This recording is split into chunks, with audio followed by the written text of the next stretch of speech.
Balik. Kitang tanan pati nang nasa likod kay para mawa sa atong katugon. Tindog palihog. Iisa inyong kamot sa ibabaw. Nya sira ang baba ay naginhawa, nya exhale, pwede na mubuka ang baba. Kalima ha, kay kalima na maron kagabi. Ready, go. Ginhawa, taman mapuno, pagbaga. Down, exhale. Ikaduha. Inhale. Laumag yun. Exhale. Ikatulo. Inhale. Ginhawag yun dalawang. Exhale. Laumag yun. Lasto. Ikaupat. Exhale. Last. Laumag yun. Kanang puno yun. Nagtiyan. Inhale. Exhale. Okay. Daghang salamat ha sa inyong pag-cooperate. Na ako'y ipatanaw ninyo nga video, kamalihog kong volume.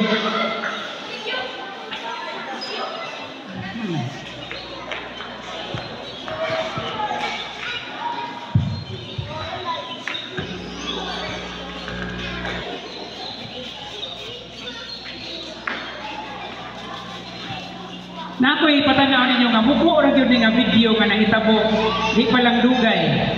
Sa usa sa mga gisunda nahong nga tigtudlo pod bahin sa maayong paglawas.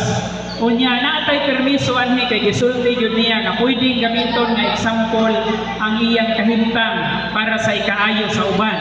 So tanawan ninyo, paminawan ninyo ha, bukora ni siya kayo.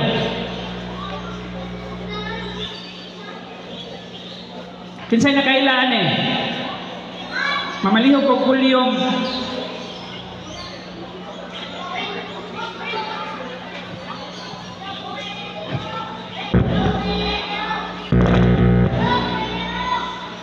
Wait ha.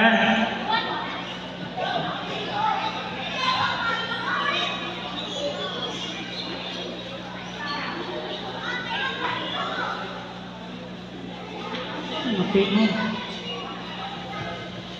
Kamusta po kaibigan? Palihog og volume. 12 warning signs na nagkakaedad. Para po sa may high blood pressure, tapos magkaroon ng high blood, may edad, marami nagkaka-high blood po. Tuturo natin ano yung mga pagkain dapat kainin kung may high blood, ano pwede kainin, ano yung mga quote-unquote bad foods o yung mga iiwasan kaya kayo na high blood. Can use me as your case study din ha? Okay lang po, hindi ako magagalit. I will allow it. Use Doc Willie o case study. Ganito yan.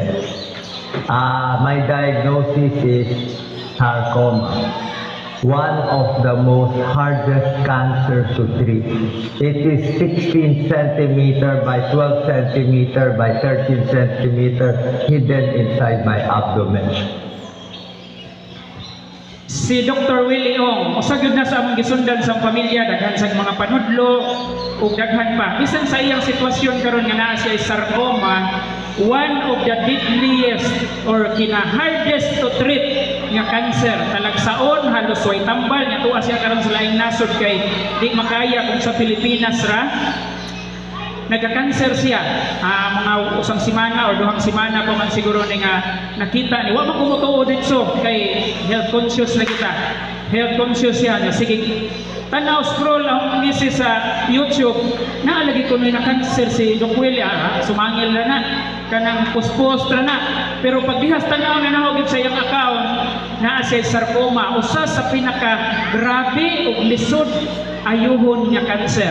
Kanawa ang last line niya kay sige manggihapon siya ron og share nganong nahingani siya. Kanawa ang pinakarason nganong nasakit siya despite sa iyang pagka-health conscious ug pagtudlo niya nato.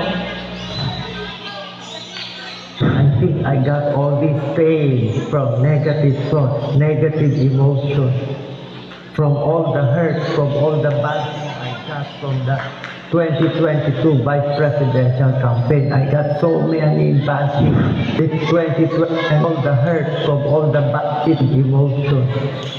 From all the hurt, I think I got all this pain from negative thoughts, negative emotions. Negative From stress. all the hurt, from all the bashing I got from the 2022 Vice Presidential campaign. I got so many bashing. If you pray for me, I think I will get it.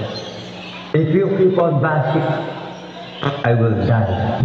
Hindi nyo naiintindihan kado ko kayong kamahal. Bawat ako ko para po sa inyo, hindi para sa akin. At ginawa nyo, binasin ako ng binas.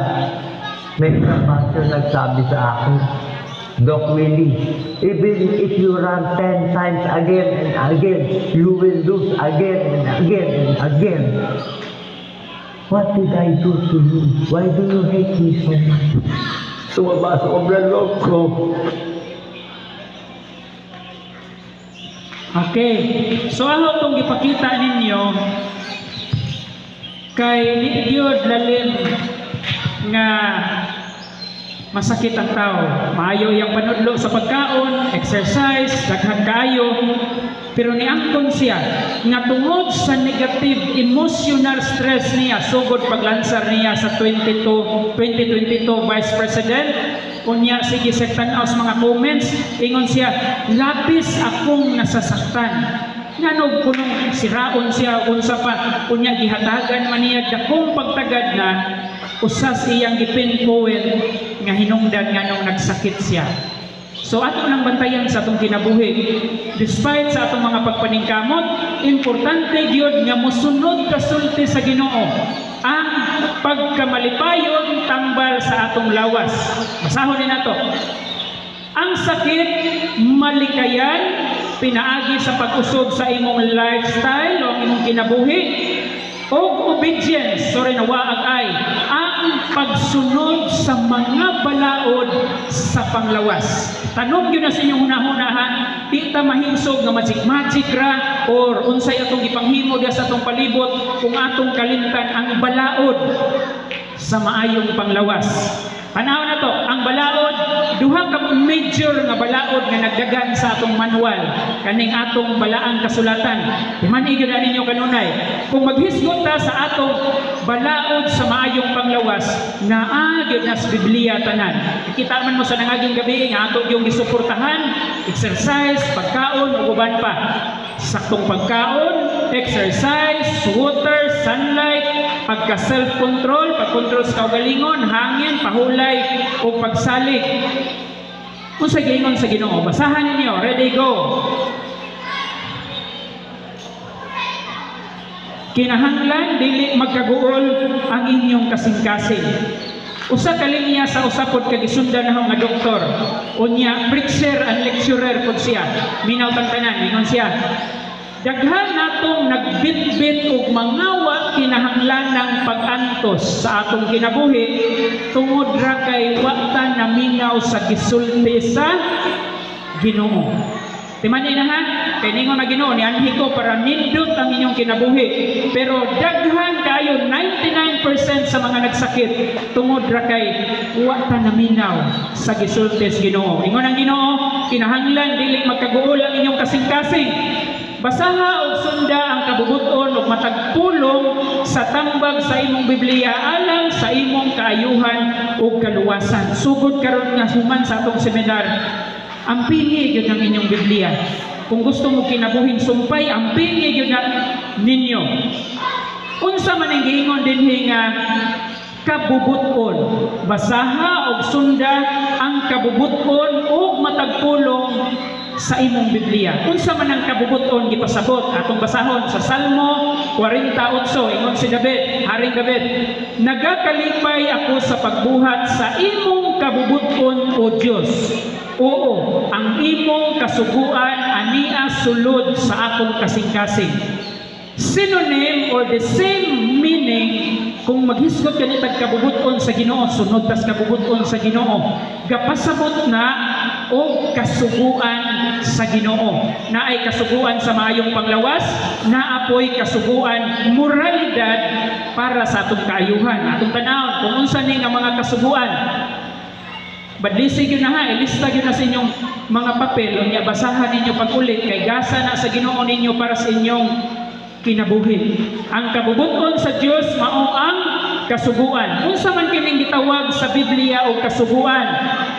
Una nga mabasa na nato sa Bible naa sa Exodus 23 ngadto 17. Ug unsay naka-espesyal ani nga kasuguan? Gisuwat ni sa duha ka papan nga bato.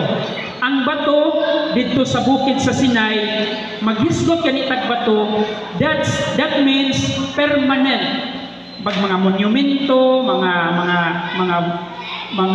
remembrance, bato o simento ilang gamiton nga pasabot na nga tiunay, pangdugay, panghangtod. Ug ikaduha pa gyud nga punto, tudlo sa Ginoo ang kasuwat ani nga kasuguan para natong tanan. Unsa may soda ni nga kasuguan? Siguro familiar gyud mo ani kay daghan man ni karon sa tubangan sa mga simbahan, no? Makita man gyud ninyo. Tagay gyud ninyo pagtagad kay para gyud na sa inyong kaayuhan. Una nga kasuguan, una nga sugo nga naa dinhi. Dili ka magbaton og lain nga Dios sa atubangan ko. Dili ta magbaton og lain nga Dios sa atubangan sa atong Ginoo. Naa pa nay mga sumpay siya pero ato lang kuwaon ang thought ani nga gusto gyud sa Ginoo nga siya'y atong unahon. Kay pag mag-una gani taglain, magsugod na ang balatian sa atong lawas.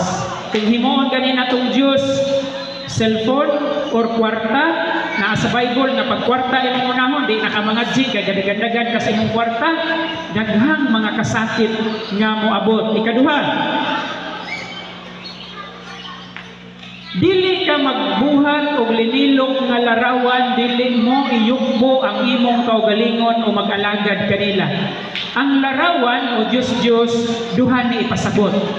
Ang una, kanang mga binuhat sa kamot o mga hulagway, unya imo bitaw atubangon o imong pasidunggan o hatagan nimo og reverend or imong pagsimba sa usa ka binuhat.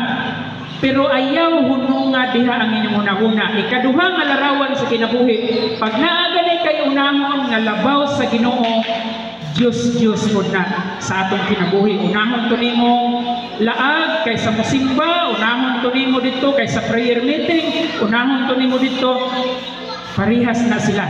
So mao na ang ikaduhang sugo sa Ginoo. Dili ka magbuhat og linilong nga larawan, dili nimo iluhod o iyukbo ang imong kaugalingon o mag-alagad kanila. Ikatulo, dili mo gamiton ang ngalan ni Jehova nga imong Dios sa pagpasipala.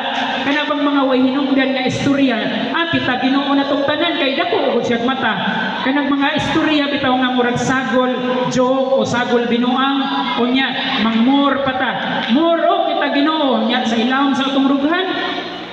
Namutbot ta. Unya moingon ta, lain pa nga klase sa pasipala. Sige tag sangyaw bahay Ginoo. Pero ang atong kinabuhi daghang mga apan. Nya kahibaw tang apan na ato lang gihapon gibuhat. Mao na siya ang mga paggamit nato sa ngalan sa Ginoo sa pasipala o dili moangay ang Ginoo niana. Ikaw pa, hinumduman mo ang adlaw ipapahulay aron sa pagbalaan niini. Kani mo pahuway bitaw tong lawas, nindot kayo na ato nang tunan. Ayaw gyud niyong pakyasa kay daghang mga sakit nga mamaayo aning topic na to ugma sa gabi. Ikalima, tahuron mo ang imong inahan o gamahan aron magataas ang imong kinabuhi sa kalibutan. So kamo mga bata, labi na naapod mo yung mga mamagpapa, paminawag yun ilang istorya. Basta makaayo lang, gawas kung subuon mo pangawat o subuon mo kayong eskwela o mga maot, ayaw. Pero kaniog, para sa inyong ikaayo, paminawa inyong ginikanan. Walay laing saad sa Biblia para sa mga anak na maayo inyong ginabuhi. I-share ko ninyo mga ginikanan. Higuli ninyo, anak, dili lang kay magsalig mo nga kwarta ra gyud inyong makapalipay sa inyong anak. Istoryahe sila. Bahid dinhi nga, anak, kung gusto ka nga imong kinabuhi taas, malipayon o mauswagon, paminaw na mo ni papagmama, ni nanay, tatay, ni lolo, ni lula, kay maunay makapataas sa maayong kinabuhi. Ikaw nong, dili ka magpatay. Dunay duha ka meaning ani. Ako na lang ihatag ninyo kunaw na. Ang pagpatay ka nang manigbas ka or dugabo nimo imong bunong bato. Pero sa libro sa Mateo, bisan simple nga pag-ingon nimo, yawa ka, mapandol pa ka, madasmag pa ka, maligsan pa ka, pariha mo og tulubagon sa Ginoo nga the same sa nagpatay. Bisan wala na nimo buhata. Kung gusto mo dugang detalyan ha, na itong mga higala pwede mo mangayo sa bersikulo. Ako naman nini gimubo tungod sa kamubo sa atong panahon. So, duha ka klase sa pagpatay, gibunala nimo, gidunggab nimo, or wa man nimo siya dapati pero gisigi nimo libak, gisigi nimo panungo. The same ang meaning ana para sa Ginoo. Dili ka magpanapaw. Ni duha ko ni sa meaning. Ni pares ka sa minyo o dili imo, o wa man galing ka ni pares o ni kuyog, o wa man ka makigdog. Ikaduhang rason nga nanapaw ka. Any person, o bisag kinsa nato dinhi nga mag-imagine ta og mga malaway sa usa ka tawo nga imong gitan-aw, pariha gihapon ang equal gihapon mo nga nanapaw. So bantayan nato ang Ginoo niya sa kalibutan kay tagaan ug katin-awan ang tanan bahin sa mga kasuguan. Ikawalo, dili ka mangawat. Duha gihapon ni meaning. Kung mangawat mo nga nikuha mo gidagan ninyo, kwarta man na alahas o uban pa ninyong gikawat, kawat na siya. Ikaduhang pangawat. Ayaw mo kalain mo ha. Kanang mamaylo ta o mangutang ta o manghuwang ta nga ganahan ta di pangitaos tag iya, or magpalimong-limong ta nga dili mo bayad, lahi po nang ipasabot ka gawa gyud kay kwarta paron nga matubang ka ba sunod nga laman. Pero kaning tuyoon ganin mo nga di na gyud ka mo bayad, di kay likay, bisag naaras luyong may wa diha. Pag naa kay intention nga di na ka mo bayad, the same gihapon siya sa pagpangawat. Dili ka magsaksi og bakat sa imong isig katao, dili ka maibog sa balay sa imong isig katao, dili ka maibog sa asawa sa imong isig katao, o bisang unsang butang nga naa sa imong isig katao. Kadaghanan nato ma-stress tungod sa kwarta, tungod kay maikagan tas uban kung say naa nila bag-o, gusto ko tag naa. Kitang tanan kung una nato nga asay bag-o, iyang labat di patungag pila ka halublak, gusto ko tang mapatong putas ato. Bisag di nato kaya mangutang tagong credit o uban pa, maoy naghatod nato sa daghang ka problema kanang masuya ta, maikag ta, unya manglibak pa ta tungod sa atong kasuya. So maoning walo ang pundasyon sa gugma sa Ginoo natong tanan. Mateo 5:17. Ayaw kamo paghunahuna nga mianhi ako aron sa pagbungkag sa kasuguan. Ako mianhi dili sa pagbungkag kundi sa pagpatuman niini. Siguro makadungog mo og mga tawo nga mag-ingon, wa na may kasuguan ron. So pwede na ta mupatay, pwede na ta mamuspos, pwede na ta mangilog, mangawat, manunggab, pwede na ta magsimbag mga Diyos-Diyos o kuban pa. Dili na tinuod. Nag-ingon ang Ginoo, nianhi ko para pagpatuman ani. Nga naa pa ni sa isumpay, bisag tuldok or kama, wala gyoy giusog sa Ginoo hangtod naa pay langit ug yuta. Karon ang pangutana, Brad, ganahan ko ditong kasuguan pero di pa man gyud ako mapugnan, di sa kumutukan dani akong pagpangutbot. Pwede ba nga pili-pilion nato ang kasuguan? Pananglitan katong bahin sa hangin, exercise, atong kalinaw sunahuna. Pag di mo mag-exercise kay gusto ra mo lipay-lipay, masakit gihapon mo. Kung gusto mo nga matulog og sayo unya magkaog maayo pero maot inyong kinaiya, masakit gihapon mo kay sama sa kadina ang balaod. Pag maputol gani ang usa, dili ta kuandar kung mapalyar ta. Matod pa sa Santiago 2:10, bisan kinsa nga magabantay sa kasuguan, apan makalapas siya sa usa ka bahin niini, siya malinagpason sa tanan. Kung naatay Biblia nag-ingon nga mao ni atong sundon, unya naatay mga porsyon dito nga anya na Ginoo kay lisod pagyudaho ron. Kinahanglan nga manglimbong sa ko para mudako ang income. Tulubago nato nagdako ngadto sa Ginoo. Kung kamo nahigugma sa Dios, ingon siya sa Juan 14:15, tumana ninyo ang akong mga sugo. Mateo 19:16-17, hapit na tamawan. Og tanawa miduol kaniya ang usa ka tawo nga nag-ingon, magtutudlo unsa bay maayong buhaton aron makapanag-iya ako sa kinabuhing dayon. Sa nilabay nga gabi gasig taghan sa gusto ko nga ang asawa pa na ang mga anak magbuhi mi sa hangtod sa langit. Di ba kitang gusto anak tanan no? Kinsay gusto nga mabuhi untang di na mamatay kauban sa mga minahal, hands up.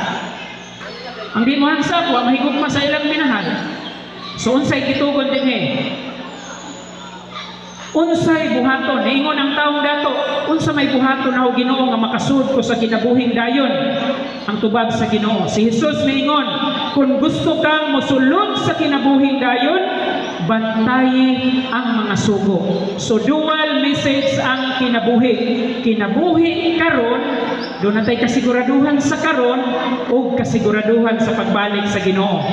Mubalik ako sa dili madugay ug dala ko ang ganti uban kanako alang sa matag usa sumala sa iyang binuhatan. Ang atong binuhatan tinuod naluwas ta sa grasya sa Ginoo, wa tay gihimo. Ang Ginoo gyud nalumuhin nato, gipakamatyan ta sa cross para natay chance nga maluwas.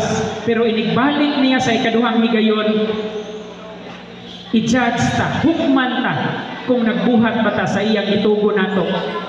Buhata ang tanan nimong paningkamot nga makabaton kag kalinaw sa imong ulo, batok ngadto sa tanang tao, baton og kalinaw gyud sa tanang tao, masud sa pamilya o magawas sa pamilya. Kay kung dili nimo himuon ang pagkabalaan, dili ta makakita sa Ginoo. In other words, kung naatay ginahimo nga supak sa Ginoo, naa sa proverbio ang atong pag-ampo, dili paminahon sa Ginoo. Labinag nahibalo na ta kung unsay gusto sa Ginoo, unsay ipabuhat sa Ginoo niya gatuman gihapon ta, posible nga ang atong mga pag-ampo dili niya tubagon. Last 2 slides. Bulahan ang nagabuhat sa akong kasuguan ug nagaputli sa ilang mapahitason nga kaugalingon aron sila dunay katungod sa kahoy sa kinabuhi ug makasulod sa ganghaan sa maong syudad. So sa dili madugay, mubalik ang Ginoo. Wala tan sayod kung kanus apan nagkaduol na. Ug ang iyang handom nato nga magkinabuhi ta sumala sa iyang kabubuton ug ang kasuguan. Kinsa na to mga higala, bisag di pa man ta perfect karon, di pa na to makaya pag perfect, kay di na to mahimo kung wa ang Ginoo. Kinsa na to ang gustong magpatabang sa Ginoo nga makatuman ta siyang kasuguan. Ansa po yung mga kamot. Kinsay moingon nga Ginoo, tabangi ko nga makasunod sa imong kasuguan para sa maayong kinabuhi. Iisa inyong mga kamot. Magampo ta? Among Diyos nga balaan gamhanan, daghang salamat sa imong mensahe kanamo karong tanan nga kagabihon. Nasayod ka Ginoo nga kaming tanan naghandom ug maayo unta ang among panglawas. Maayo unta ang among pagkinabuhi nga di ni puno sa stress ug magbuhi unta mi sa taas nga panahon. Apan tabangin ni Ginoo lisod paghimo sa mga balaod kung wala ka. Lisod yung kayo Ginoo sa pagsukol sa mga tentasyon o pagsulay sa kinabuhi kung wala ka. Nakita nimo ang imong katawhan karon nga naghandom nga tabangan nimo sila Ginoo nga makasunod sa imong mga kasuguan. Kay luyon ni ining tanan sa pagsunod mo pinaagi sa among paghigugma nimo nga gusto ming malipay ka kay naminaw minimo, kay nahigugma minimo. Ikaw magapanalangin ni ining tanan nga katawhan ug magatubag sa ilang mga handom sa ilang dughan labaw sa tanan nga magkauban sila sa ilang mga pamilya sa kinabuhing malipayon karon ug hangtod sa imong pagbalik. Daghang salamat Ginoo, panalangin kaming tanan uban sa kapasayloan sa among mga sala sa ngalan ni Jesus. Amen. Daghang kayong salamat ug balik mo ugma second to the last night.